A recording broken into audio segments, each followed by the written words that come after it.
أرأست زينام قدماي منستر دكتور أبي أحمد أبو زوبا مبراق شواع عدد سراح الساليتو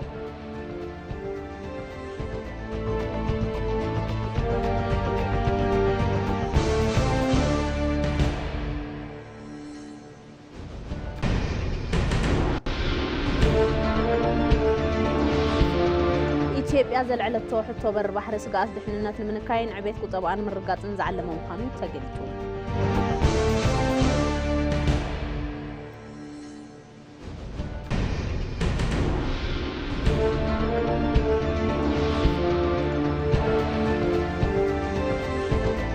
ካብ ወፃኢ ኣሜሪካ ምዕወን ሓሽሽ ከይሓዝዋ ይተርፉን ኣብ ልዕሊ ዝበለቶም 4 ጀላቡ ዘብፅሓቶ መጥቃዕቲ ህይወት 14 ሰባት ሓሊፉ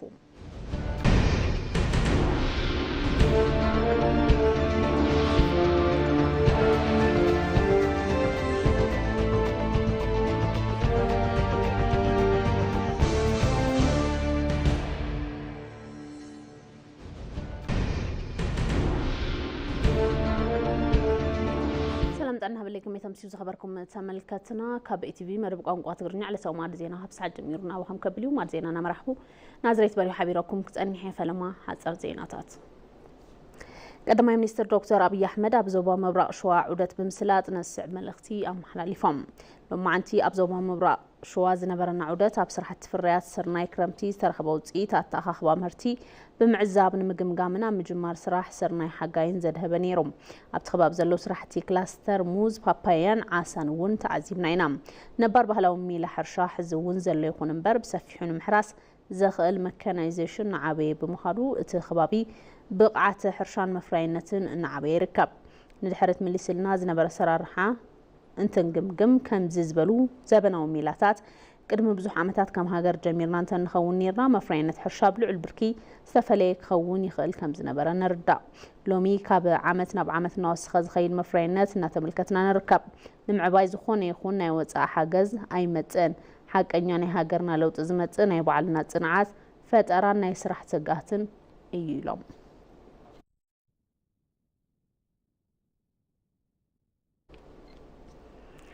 عبي قدف هداس إثيوبيا نخلو أكل برخات حزوز مت عبي عدل يخلو قدماي منستر دكتور أبي أحمد قليتهم ثم قدماي منستر كاب أبالات بايتوكلت هزبي نزل علم حتوتات ملسن مبرهن هبام ثم قدماي منستر دبلوماساو قدات بزملكات بزهبو ملسن مبرهن كله هاجر أب تفتراوز أجون خالقوت كي قد أنا يمتقام مسل اللويلهم كل هاجر كل توسنت قدات كم زلوا بمقلات بهراو ربحان سقاطات بهراو دحننتن كم زخون حبيرام زوم سقاطات بتزلو حبريتا لكع خمزو سنو بمحبار هاجرات بسنة ويدما بسحتات حبريتا بهراو ربحا بأقبابو كترقمو أي خلاني لهم والدسب فتح المرقات كتاق خمزلوز قلزوتهم قدماي منستر يفتحو سانة بزلو علم استمال سلام كفتر يخلن كبلون تزاريبهم ኢትዮጵያ ኣብ ብሄራዊ ረብሓ ይፍትሓው በደል ከም ዝተፈጸመ ዝገልጹ ቀዳማይ ሚኒስትር ዶክተር አብይ አህመድ እንተናሰ ምዝራብ ኣይትኸልክሉና ክብሉ ሓቢሮም ግብፃውያንን ሱዳናውያንን ሕዋትና እዮም ነዊሕ ዘበን ዘቁፀረን ብብዙሕ መልክዑ ዘተኣሳስረናን ህዝብታት ስለዝኾና ካብ ልምዓት ኢትዮጵያ ምጥቃም እምበር ኢትዮጵያ ከይትለምዕ ምኽልካል ግቡእ ኣይኮነን ኢሎም እቶም ቀዳማይ ሚኒስትር ኣብ ዝሃብዎ መብርሂ ሰለስቴን ሃገራት ብምትሕብባር ብሓባር ብምስራሕ ንኣፍሪካውያን ክንረብሕ ንኽእል ኢና ዝበሉ እቶም ቀዳማይ ሚኒስትር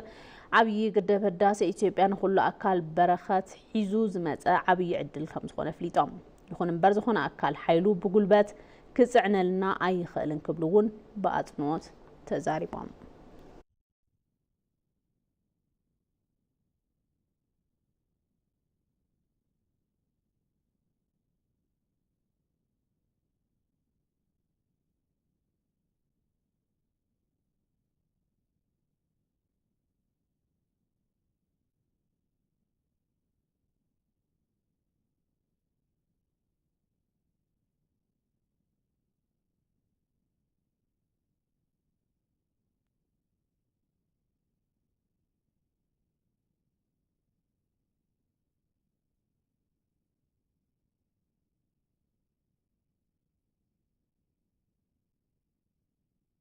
ማንም ፈተወጽ አልርግጸኛ የኢትዮጵያ ተዓጻይ ትነብርን ክብሉ ቀዳማይ ሚኒስትር ዶክተር አብይ አህመድ አባላት ባይተወከልት ህዝቢ ተዛሪቦም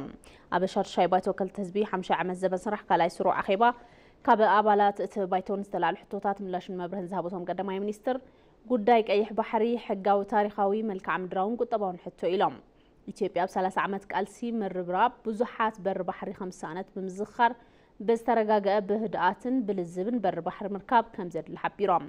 ኢትዮጵያ ናይ ቀይሕ ባሕሪ ዶብ ሳነትሉ ውሳነ ብመን ከም ዝተወሰነ ዘርኢ ዝኾነ ዓይነት ናይ ሰነድ መረዳእታ ከም ዘየለ ብምግላጽ እቲ ውሳነ ሕጋዊ ከም ዘይኮነ ልዒሎም እቲ ጉዳይ ምሕታትን ምልዓልን ነውሩ ትኽክልን ዘይኮኑ ገይሩ ዝምልከት ያታ ከም ዘለውን ገሊጾም ምስ ኤርትራ ብምስምዕማዕ ወደብ ንምልማዕ ፈተነ ዋላ ይገበር እምበር ብወገን መንግስቲ ኤርትራ ምትሕብባር ናይ ምግባር ድሌት ከም ዘይነበረ ጸሪሖም ዓሰብ ንምልማዕ ኣብቲ እዋን ዝርርብ ይገበር እምበር ብወገን መንግስቲ ኤርትራ ግልጺ ብዘይኮነ መንገዲ ነቲ ጉዳይ ምላሽ ንምሃብ ድልውነት ኣይነበረን ኢሎም ምስ ህዝቢ ኤርትራ ብሓባር ምስራሕና ድሌትና እዩ ብፍጹም ናይ ምውጋእ ድሌት የብልናን ብሕጋውን ብዝርርብን ክፍታሕ ይኽእል እዩ ዝብል እምነት ኣለና ኢሎም ኢትዮጵያ በር ባሕሪ ናይ ምርካብ ጉዳይ ዘይተርፍ ከም ዝኾነ ብምሕባር ቅድሚት እንህቦ ድማ ሰላምን ዝርርብን ስለ ዝኾነ ሃገራት መፍትሕን ከምፃ ጻውዒት ቀሪቦም ማንም ፈተወ ጸላ ኢትዮጵያ ተዓጽያ ከም ዘይትነብር ርግጸኛ እዩ ዝበሉቶም ቀዳማይ ሚኒስትር ዓባይ ሃገር ዝኾነት ኢትዮጵያ እንተትምዕብል ካልኦት ሕግዝ እምበር ስጋኣት ከም ዘይትኸውን ኣረጋጊጾም ምስ ኤርትራ ዝተፈጠረ ጸገም ምስ ስምምዕነት ፕሪቶሪያ ዝተተሓዘ ከም ዝኾነ ብምጽራሕ ህወሓትን ትግራይን መሊኡን ድሕር ዘይጠፍኡ ዝብል ድሌት ብምንባሩ ዝመጸ ከም ዝኾነ እውን ሓቢሮም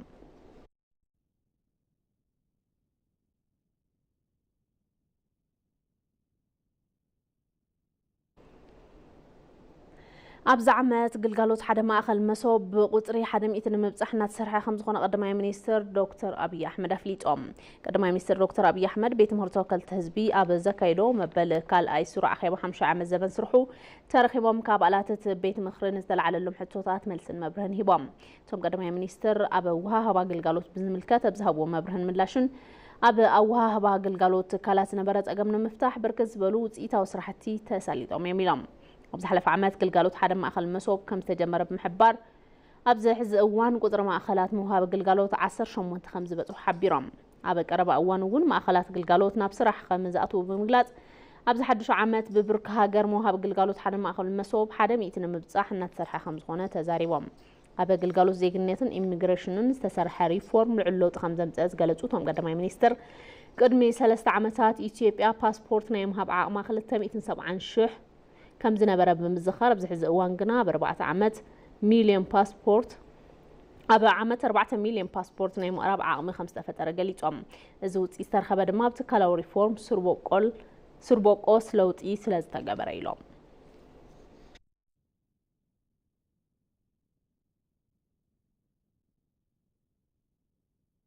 ኣብ ኢትዮጵያ 63 ሚልዮን ዝኾኑ ዜጋታት ተረባሕቲ ግልጋሎት መድሕን ጥዕና ከም ዝኾኑ ቀዳማይ ሚኒስትር ዶክተር አብይ አሕመድ ገሊጾም ቀዳማይ ሚኒስትር ዶክተር አብይ አሕመድ ካብ ኣባላት እቲ ባይቶን ዝተለዓለሎም ሕቶታት መልስን መብርህን ሂቦም እቶም ቀዳማይ ሚኒስትር ኣብ ዝሃብዎ መብርሂ ከም ዝበልዎ ኣብ ኢትዮጵያ መሰረተ ልምዓታት ጥዕና ንምስፍሕፋሕ እናተሰርሐ እዩ ኣብ ኢትዮጵያ 63 ሚልዮን ዝኾኑ ዜጋታት ተረባሕቲ ግልጋሎት መድሕን ጥዕና ከም ዝኾኑ እውን ሓቢሮም እዚ ድማ ብርክት ዝበሉ ዜጋታት ተረባሕቲ ግልጋሎት ጥዕና ንክኾኑ ከም ዝገበረ ብምግላጽ ኣብዚ ሕዚ እዋን ዘሳለጡ ዘለዉ ስራሕቲ ኣብ ቀጻሊ እውን ብዝተጠናኸረ መልክዑ ከም ዝቕጽሉ ኣብሪሆም ቀረብ ኣፋውስ ብዝምልከት እውን ካብ ወጻኢ ዝኣትዉ ንምቕናስን ብፍርያታት ውሽጢ ሃገር ንምትካን እናተሰርሐ ኢሎም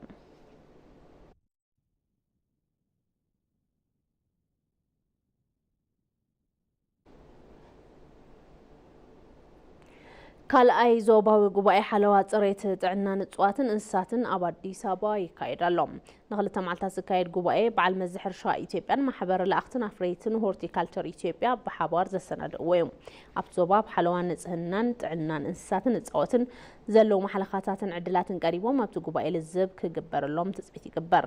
ኣብቲ ጉባኤ ፍርያታት ኢትዮጵያ ፍርያታት እጽዋትን እንስሳትን ብዝተወደበ ሓበሬታ ንምሓዝ ዘኽእል ግልጋሎት ኢፋይቶ أجمعهم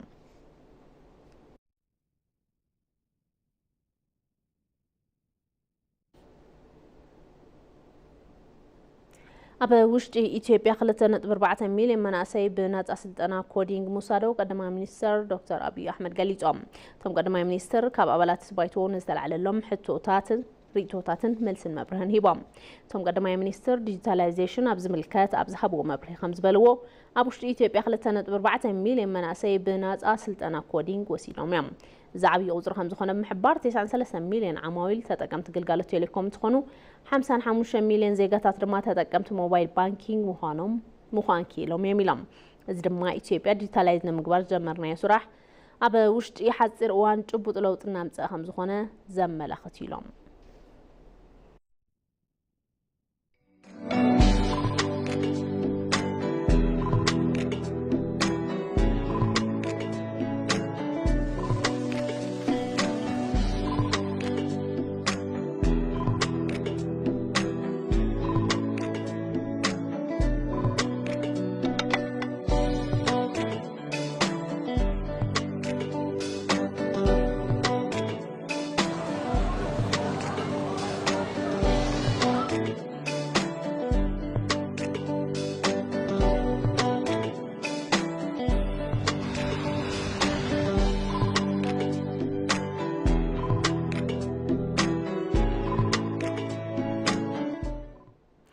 ماد زين أخو ما بمكتال تركبوا حزر ما بزرزرنا من رأيهم كدات كنحلف حفشوا عبيت قطباء إثيوبيا خب جزينا عبي كم زمت قدم مينيستر دكتور أبي أحمد حبيرام من قست بزكايدو من محياش ماكرو إيكونومي قطباء عبيت إثيوبيا أبزعمت بخل التأهز كم زعبي توم قدم مينيستر قال لي جامعهم أبدا دمك أزرزر له أبي كل تشعن عصر شوعاتن بجت عمت من قستي إثيوبيا عبيتي هجراو قدات بمفتام قال بتكبر زر أيلو عوت عمت كم زنبرة قدامي مينيستر أبي أحمد أزخ خيرهم طبعا إثيوبيا أبي حرشاز تمسرة من بارو زحبرو توم قدامي مينيستر إثيوبيا كابي دغنة من نقاف أبي زقبر كيدي أخل بزي مخانو استخدتلنا يو بوليسي بوزوها زفر قطبا وتسيت أمزجيبو يلوم استزابع قطبا إثيوبيا نمستغخال نقدن إنفستمنتن نمحاش توداداراي مفرعينت نمعباي عقمي أفتاتما نمعباي وحس سرعات فاينانس نمرققات علامات زقبرة ممحاش إيكونومي كمزتسالت زحبرو قدامي منسترابي بزد ما وتسيت تمزجيبو يلوم بلوت أغزي 170 بليون بر نبري منقست قبي بزي عمت 1 تريليون بر يتطبقال سلازي لوت على مالت أبوان لوتي اتوت منغستي بر 170 بليون نيرو أبز عمت 1 تريليون تطويت يقبر سلازي لوت اللو مالتيو كالاي اكسبورت من محياشيو ازد ما لعل لوتي امزقبيو أب كلتشان عصر شدشتان أمت مرت مولو اكسبورت زقبرنايو أبز عمت أب 4 ورح تراح اكسبورت غيرنا رخيمنا يينا إثيوبيا كابزلوا 23 بليون دولار عدا بريفورم مخنات كابرباتا كسابرباتا نتوحميسة زتقع بليون دولار شق عدا تغيريو ازي عبي عاوتيو إثيوبيا عدان مخفال تقام يبلان انفستمنت وزاي باللعل بركي تسفاحفحيو أب عبيت سوهافتي تخورت غيرنا نسرح بزبلنا يو مسارت بوزحات انفستمنت مسحاب تخايليو قطبا إثيوبيا بكل ممزني انترى بزدم ملكو سبرات إثيوبيا الناس أجنايو زركب أبي حلف عمد شوعت نت بسلسة ميتاو عبيت زمزجبة زفر حرشة أبي حفشاوي GDP عبيت حجر كلتا نت بسلسة ميتاوي بتصحيت كم زوسد توم قدامي منستر بريهم باللفو عمد 7.3% ادقت عمد اتوال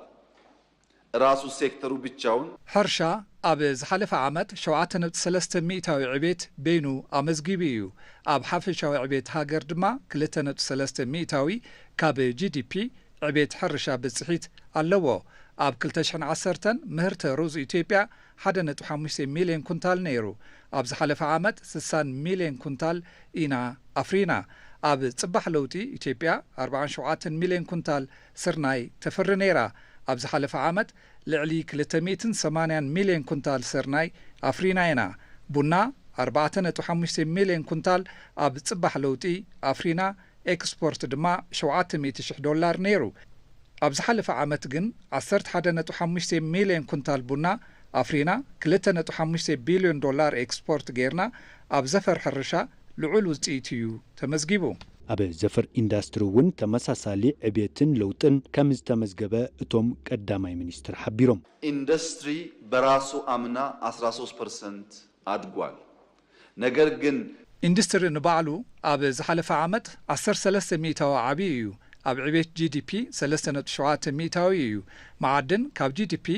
بادو نتبي بادو حدا كاب زنور عبيت ناب حدا ميتاوي عبيو 3.7 زبلنايو كاب معدن manufacturing energy زمز قبوة وطيت لوتيو ኣገልግሎት 3.1 ሚእታዊ GDP ዝነበሮ ብጽሒት ናብ 7.5 ሚእታዊ ዓብዪ እዩ ናይ ዝሓለፈ ዓመት ዕቤት ብድምሩ ውጽኢት ዝነበሮ እንትኾን ኣብዚ ዓመት ድማ ብዘይ ጥርጥር ዕቤትና ብኽልተ ኣሃዝ ወይ ከዓ ደብል ዲጂት ከኣቱ እዩ ኣብ ፕሮጀክትታት እውን ዓብይ ውጽኢት ከም ዝተመዝገበ ቀዳማይ ሚኒስትር አብይ አሕመድ ኣብ ፓርላማ ኣብ ዝሃብዎ መብርሂ ሓቢሮም ኣብ ሕርሻ ጥራሕ ተመርኪሱ ዝነበረ ቁጠባ ሃገር በርከት ናብ ዝበሉ ዘፈራት ብምስፋሕ ዝናድ ውጽኢት የመዝግብ ከም ዘሎ ተገሊጾም ኩሉ መዳይ ብልጽግና ዘረጋግጹ ተግባራት ፍሉይ ጠመተ ተዋሂቦም ይገኑ ምህላውን ቀዳማይ ሚኒስትር ዶክተር አብይ አሕመድ ገሊጾም ሙሉ ብርሃን ግርማይ 26 መስከረም 2018 ዓመተ ምህረት ፕሬዝዳንት ታዬ አጽቀሥላሴ ኣብ ሓባራዊ ኣኼባ ቤት ምክሪ ባይቶ ወከልቲ ህዝብን ቤት ምክሪ ፌደሬሽን ተራኺቦም ንዘቕረብዎ መደረ ኣመልኪቶም ትማል ዕለት ቀዳማይ ሚኒስትር ዶክተር አብይ አሕመድ ምስ ኣባላት እቲ ቤት ምክሪ ዘተሳሊጦም በቶም ኣባላት ብርክት ዝበሉ ሕቶታት ዝቐረቡ እንትኾን ካብ መንጎቶም ሕቶታት ሕርሻ ሓደ እዩ ቀዳማይ ሚኒስትር አብይ አሕመድን ኢትዮጵያ ኣብ ሕርሻ ጥራይ ጠመተ ዝገብር ቁጠባ ናብ ብዙሓት ዘፈራት ምዕባይ ከም ዝኸኣለት ኣረዲኦም እዮም ግብርና ላይ ያመጣነው ውጤትና እመርታ ግብርና መር ካልንበት ዘመን ጋር ኣብ ግብርና ዘምጻናዮ ውጽኢት ምስ ዓወት ግብርና ተኮር ካብ ዝበልናሉ ዘመን ክወዳደር ይኽእል እዮም ዝለዓለ ውጽኢት ኣመዝጊብና ኢና ነዚ እውን ንኤክስቴንሽን ሕርሻን ንሓረስቶትን ዝለዓለ ምስጋና ይግብኦም ኣብዛ ሓለፈ ዓመት ጥራይ ልዕሊ 280 ሚልዮን ኩንታል ስርናይ ምፍራይ ከም ዝተቃለ ዝሓበሩ እቶም ቀዳማይ ሚኒስትር ልዕሊ 11.5 ሚልዮን ኩንታል ቡን እውን ምፍራይ ከም ዝተካለ ኣረዲኦም እዮም ባለፈው ዓመት ስንዴ ከ280 ሚልዮን ኩንታል በላይ አምርተናል ኣብ ዝሓለፈ ዓመት ልዕሊ 280 ሚልዮን ኩንታል ኣፍሪና ኢና ስርናይ ዝፈሪ ስለ ዝደለና ጥራሕ ኣይኮነን ብርክት ዝበሉ ኣዝዮም ኣድከምቲ ስራሕቲ ብሓረስቶት ኮነ ብመንግስቲ ተሰሪሖም እዮም ቡን እንተሪኢና እውን ድሕሪ ለውጢ 4.5 ሚልዮን ኩንታል ኢና ኣፍሪና ኣብቲ ዘመን ኤክስፖርት $7,000 እዩ ነይሩ ኣብ ዝሓለፈ ዓመት ግና 11.5 ሚልዮን ኩንታል ኣፍሪና ኢና $2.5 ቢልዮን ኤክስፖርት ምግባር ክኢልና ኢና እዚ ዓብይ ዓወት እዮም ቀደም ክብል ቁጠባ ሃገር ኣብ ሕርሻ ጥራይ ጠመተ ዝገብር ከም ዝነበረ ዝሓበሩ ቀዳማይ ሚኒስትር ዶክተር አብይ አሕመድ ኣብዚ ሕዚ እዋን ኢንዱስትሪ እውን ኣብ ዕቤት ሃገር ብጽሒቱ ዋጻ ከም ዘሎ ኣረዲኦም እዮም ኢንዱስትሪ በራሱ አምና 13% ዘፈር ኢንዱስትሪ ዓሚ 13 ሚእታዊ ዓብይ እዮም ግን ድማ ኣብ ዓሚ GDP ዕቤት ዝነበሩ እጃም 3 ሚእታዊ እዮም እዚ ዝለዓለ ውጽኢት እዮም ንስኹም ከም ዝተዓዘብኩምዎ ዕቤት ኢንዱስትሪ ብጣዕሚ ተስፋ ወሃቢ እዮም ማዕድን እውን ኣብ ሓፈሻዊ GDP 0.1 ሚእታዊ ጥራይ እጃም ከም ዝነበሩ ዘለዓሉ ቀዳማይ ሚኒስትር ዶክተር አብይ አሕመድ ኣብዚ ሕዚ እዋን ናብ 1 ሚእታዊ ከም ዝዓበየ ኣልዒሎም እዮም ማይኒንግ በGDP ግሮዝ ከነበረው 0.1% ወደ 1% አድጓል ከፍተኛ እመርታ አምጥቶ ማዕድን ኣብ ዕቤት ሃገር ወይ ድማ GDP ካብቲ ዝነበሮ 0.1 ሚእታዊ ናብ 1 ሚእታዊ ዓብይ እዮም እዚ ዝለዓለ ለውጢ እዮም ቅድሚ ሕዚ ማዕድን ኣብዚ እቶ ዝበሃል ለውጢ ኣይነበሮን ኣብዚ ሕዚ እዋን ግና ዘፈር ሓይሊ ኢንዱስትሪን ማዕድንን ኣብ ቁጠባ ሃገሮም ቀሊል ዘይበሃል እጃም እናወፈዩ እዮም ዝርከቡ ንኩሉ ዝሓቆፈ ብልጽግና ሃገር ንምርጋጽ ካብ ሕርሻ ብተወሳኺ ብርክት ኣብ ዝበሉ ዘፈራት መንግስቲ ጠመተ ገይሩ ይሰርሕ ከም ዘለውን እቶም ቀዳማይ ሚኒስትር ኣልዒሎም እዮም ኢትዮጵያ ዘልዕለቶ ሕቶ በር ባሕሪ ስጋት ድሕነት ንምንካይን ዕቤት ቁጠባን ምርጋጽን ዝዓለመ ምዃኑ ተገሊጾም ኢትዮጵያ በር ባሕሪ ብምስኣና ምኽንያት ድማ ንኽራይ ወደብ ጥራሕ በብዓመቱ ልዕሊ $2 ቢልዮን ክተውፅእ ኣገዲድዋ እዩ ኣብርሃም ፍስሓ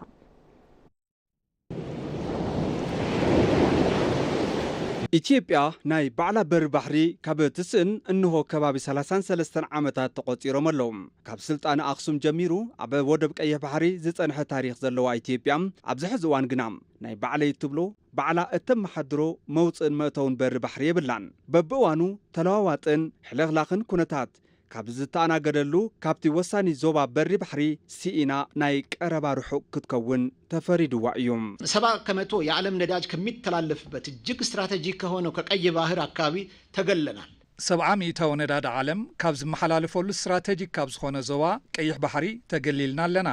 ሎሚ ሃገርና ካብ ዝኾነ እዋን ንላዕሊ ልምዓታን መጻኢ ዕድላን ኣብ ኢድ በር ባሕሪ ዘለወን ጉራብቲ ሃገራት ወዲኡ ይርከብ ናይ ባዕላ በሪ ባሕሪ ምስኣና ድማ መራኽባ ስደተኛ ኮይነን ኣብ ወደብ ኪራይ ኮይነን መልህቐን ምቕማጥ ኣማራፂ እንተይኮነስ ግዴታ ኮይኑወን ይርከብ ኢትዮጵያ ተኣክል ዓባይ ሃገር ድሕንነት ወፃእን ኣታውን ንግዳም ኣብ ድሌት ካልኦት ሃገራት ዝተመስረተ ኮይኑሎም በዚ ኮነ ብኻልእ ምኽንያታት ኣብዚ ሕዚ እዋን ኢትዮጵያ ሕቶ ወለዶ ብዝኾነ ናብ በዓል ዋናነት በሪ ባሕሪ ክምለስ ምባላም ንዕቤት ቁጠባ ኣገዳሲ ብምዃኑ እውን እዩ ኢትዮጵያ በሪ ባሕሪ ተዝህልዋ ነይሩ ኣብ ሕድሕድ ኣታዊ ኣቕሓም ከባቢ 25 ሚእታዊ መነከየ ነይሩ የዩኤን ጥናት እንደሚያሳየው የአንድ ሀገር ጂዲፒ ከ25 እስከ 30% የባህር በር ነው መጽናዕቱ ውድብ ሕቡራት መንግስታት ከም ዘመላኽቶ ናይ ሓንቲ ሃገር ጂዲፒ ካብ 25 ክሳብ 30 ሚእታዊ በሪ ባሕሪ እዩ ንኣብነት ኢትዮጵያ 100 ቢልዮን ጂዲፒ ተሃልይዋ ዓይና እናረኣየ 25 ቢልዮን ገዲፋቶላ ማለት እዩ ቀረብ እንትውስኽ ድማ እቲ መጠን ሓቢሩ ይውስኽ ማለት እዩ ኢትዮጵያ ካብ ወፃኢ እተእትዎም ኣቑሑት ኣብ ዓዲ እንትበጽሑ ዝረአ ናህሪ ዋጋ ምስ ወፃኢ ኪራይ ወደብ ብቐጥታ ኮነ ብተዘዋዋሪ ዝተኣሳሰረ እዩ ኢትዮጵያ ነቲ ሕዚ እትጥቀመሉ ዘላ ኪራይ ወደብ በብዓመቱ ብቢልዮናት ዶላር እናኸፈለት ትርከብ እዚ ክኸውን ዘገድዶ ድማ ናይ ባዕላ በሪ ባሕሪ ስለ ዘይብላ ጥራሕ ዘይኮነስ ጎሮሮ ልዕሊ 120 ሚልዮን ህዝቢ ንዘይምዕጻው እውን እዮም በሪ ባሕሪ ንኢትዮጵያ ፖለቲካ ይኮነን ሉዓላውነት ንግዲ ወፃእን ኣታውን ጉዳይ መረጋገጽ ህልውና ንበር ይሄን የህልውና ጉዳይ በሴኩሪቲ በኢኮኖሚም በብዙ መልኩ ፈተንም ማየት እንችላለን እዚ ጉዳይ ህልውና ብኹነታት ሰላምን ቁጠባን ዝርዝር ኣቢልና ክንሪኦ ንኽእል ኢና ሓደ መዓልቲ ናብ ኢትዮጵያ ዝኣቱን ዝወፅን ምንቅስቓስ ንግዲ ጠጠው ኢሉ ተዝበሃል በቐሊሉ ኣብ ሕድሕድ ጅባና ከኣቱ ዝኽእል ቁጠባዊ ጽዕንቶ ዘምጽእ እዩ ዝኸውን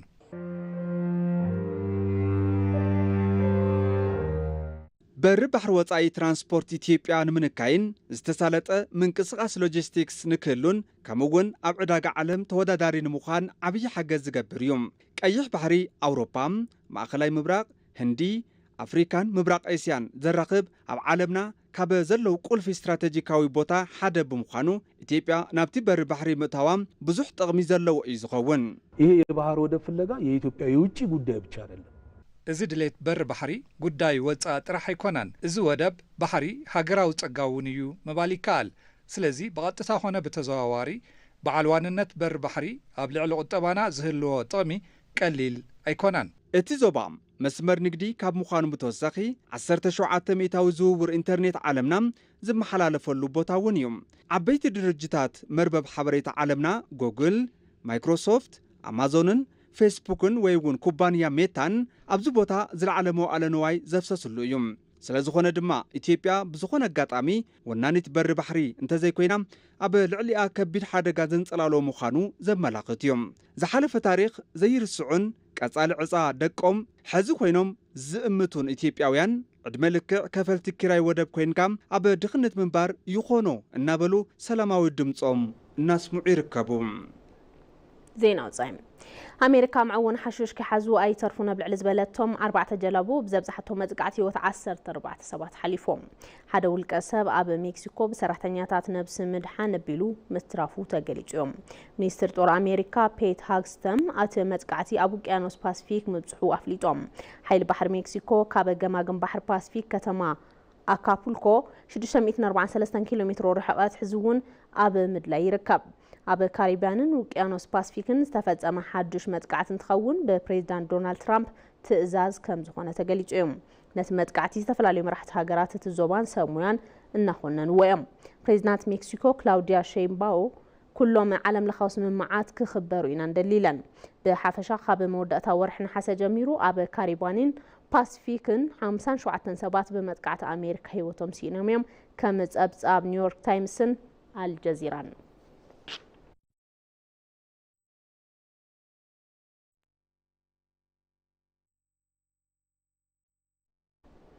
ማድ ዜና قدم مززامو عند نقطة زينا قدماي ሚኒስትር ዶክተር አብይ አህመድ ኣብ ዞባ ምብራቕ ሸዋ ዑደት ስራሕ አሳሊጦም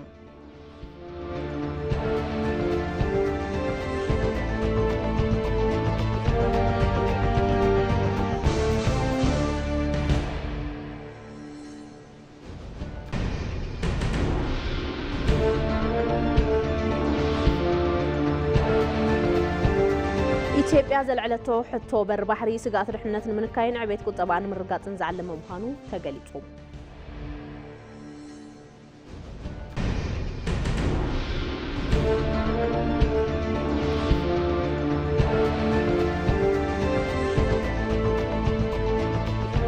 ካብ ወፃኢ ኣሜሪካ ማዕውን ሓሽሽ ከይሓዙ ይተርፉ ናብ ልዕሊ ዝበለቶም 4 ጀላቡ ዘብፅሓቶ መጥቃዕቲ ህይወት 14 ሰባት ሓሊፉ።